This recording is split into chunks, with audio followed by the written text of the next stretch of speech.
Mesdames et messieurs, Benjamin Gates et le livre des secrets. C'est le 1, en encore meilleur. Ça reste la même formule on prend un peu des grandes figures historiques, des grandes légendes urbaines, et on pousse les curseurs à fond la caisse. On cherche pas forcément la cohérence, mais en tout cas, encore une fois, les Indiana Jones, est-ce qu'il y avait vraiment une cohérence? Je ne trouve pas tant que ça.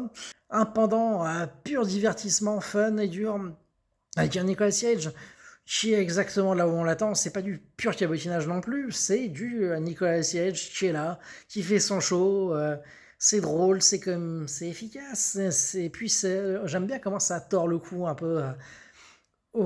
Pas forcément au truc complotiste, mais disons que ça embrasse un peu tout ça pour essayer de s'en jouer, de s'en amuser et nous divertir. Et ça marche tellement bien. Et surtout que ça tease du tellement lourd. Ça aurait pu partir sur l'Atlantide, sur des mystères encore plus fous, encore plus dingues. Déjà celui-là, le deuxième, je trouve qu'il est encore meilleur que le premier dans le sens où on va encore plus aux quatre coins du monde, tout en revenant à chaque fois aux États-Unis avec toujours des trucs encore plus poussés.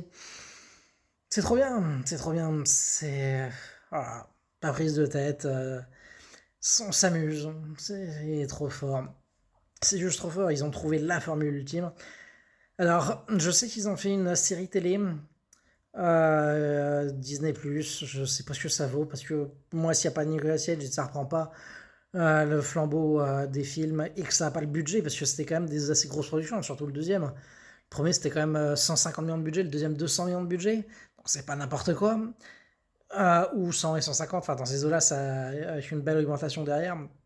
Mais régulièrement, il lance la machine en disant que peut-être que le 3 se fera un jour. Oh, pitié, faites-nous un 3 avec l'Atlantide.